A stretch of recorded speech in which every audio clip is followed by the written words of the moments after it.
What's good, YouTube? Mario Devon, your YouTube uncle, back with yet another video. Here on this channel, we're here for a big reason, and that is to teach creatives how to start creating. And obviously, a big thing we talk about is gear and the gear you need to get started. So here, right now, we're using what I'm gonna call your first podcasting setup. No, I'm not using my A7 IV. No, I'm not using my Sony A7CR. My FX3 is in the room, as Stone Cold Steve Austin would say.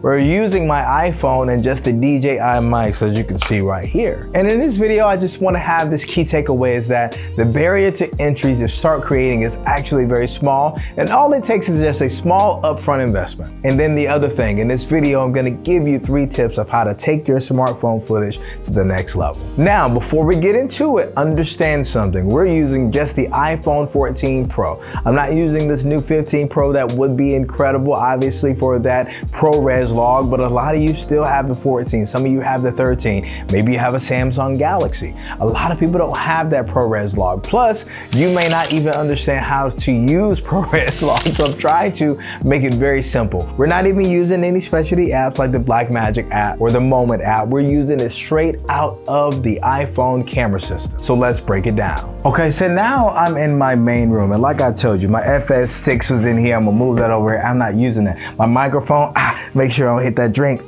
Get that out of here. Boom. Not using that, okay?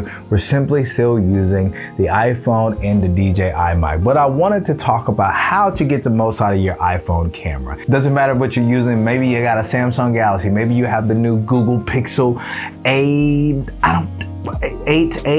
I don't know what I'm talking about. Either way, you know what I'm trying to say. I'm gonna give you 3 tips of how to get the most out of your iPhone. Number 1 is lighting. All right, so right now I'm using actually a very affordable light. This is the SmallRig 120D, RC 120D. It's about $150 to $170, okay? So back in my day, when I got this thing going, the Godox SL60W was the go-to light. Guess what? This light right here, I think is better because you get more effects. It's a more stable light. You can actually control it on your phone. Now, it is SmallRig, so keep in mind the app is not the most stable, but for the most part, you can definitely make it work, and it works just fine. It's not as stable as something like the Nanlite, app or the Aperture app, but guess what? You're paying 4 times the cost to have that light and to be able to use that. But if you're just getting started, all you need is a good light. And the other reason I recommend this light is because you can put modifiers on it like a softbox. So I also have the SmallRig softbox that is here too. On this side, I do have another light, but it's like maybe at 1%, doesn't really matter. I would say you can even use something like a flashlight and just shine it over here to get that kick that you're looking for. So the lights behind me, we're still talking about lighting. They're just simply what we would call practical lighting. That practical lighting can go crazy like I'm having it here, but I promise you that light is just making it a little more interesting. It makes it more interesting on my FX3. All right, this applies to any camera. But I'm just letting you know that you can add practical lighting like these RGB lamps here. You can add just regular lamps. It doesn't have to be something as intricate there, but if you have something that's like a little living room lamp. You got lamps in your living room. I don't know what your living room look like. I imagine you got lamps in your living room, so use those. These plants, you're looking at the plants, you're like, damn, he may be a plant daddy. No, these are fake. All right, I'm fake, okay? Trust me, don't worry about that. So number 2, let's go into number 2. The reason why, you even started podcasts is because of the audio. I think a lot of people are so enamored by, microphones like this. I have a Shure SM7B there, and they see Joe Rogan and all these really, really cool cats, and they have these microphones, and they are the standard. But I would tell you the main thing you want out of your video podcast and even your audio podcast is to make sure that people hear you clearly. So I'm using the DJI mics, all right? They can simply connect to your phone, and I think that's the appeal for these things. You'll see a lot of fitness influencers that use these, and the reason why they use them is because you can just clip it on, you just worry about it, it attaches directly to your phone. No like additional dongle needed like the Rode Wireless Go, but things like the DJI mic, the Hollyland Lark, the new Lark 2 looks incredible. I wish they would send me one. I'm gonna hit them up, see if I can have a little review for you. But those type of microphones connect directly to your phone, allowing you to have a lot of flexibility with it while getting extremely high quality audio. audio. Again, all this stuff is going to be down in the link below. So audio is key. If you can even record it externally, sometimes people use the old iPhone headphones and they just record the audio podcast if they're not using video. But if you're using video, this is a good thing to have. The third way to improve your iPhone footage, to get that good quality for your iPhone, your video podcast, I think it's the most underrated way to make it better.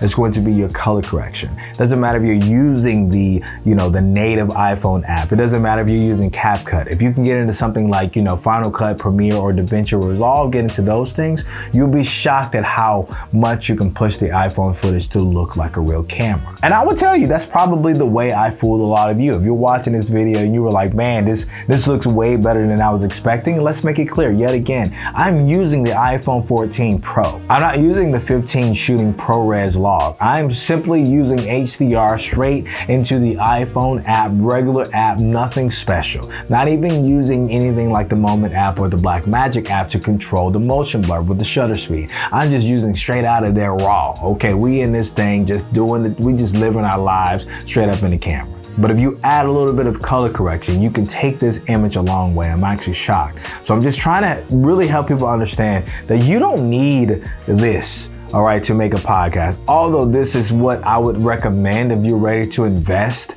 $5,000. You heard me right. I'm only saying that because to have this XLR setup is, FX3 XLR, you can do the FX30 also. But if you want the FX3, it's almost $4,000 for this setup. And that's not counting, buying the podcast mic to go to it for the XLR.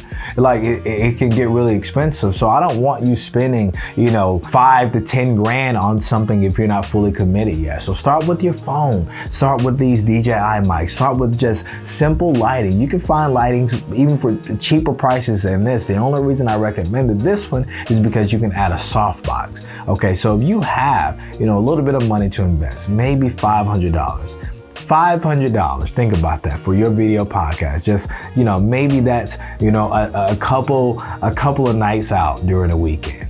Couple $100 that you probably save every weekend. You invest it in just making sure you get this DJI mic, a light, and a softbox. Boom.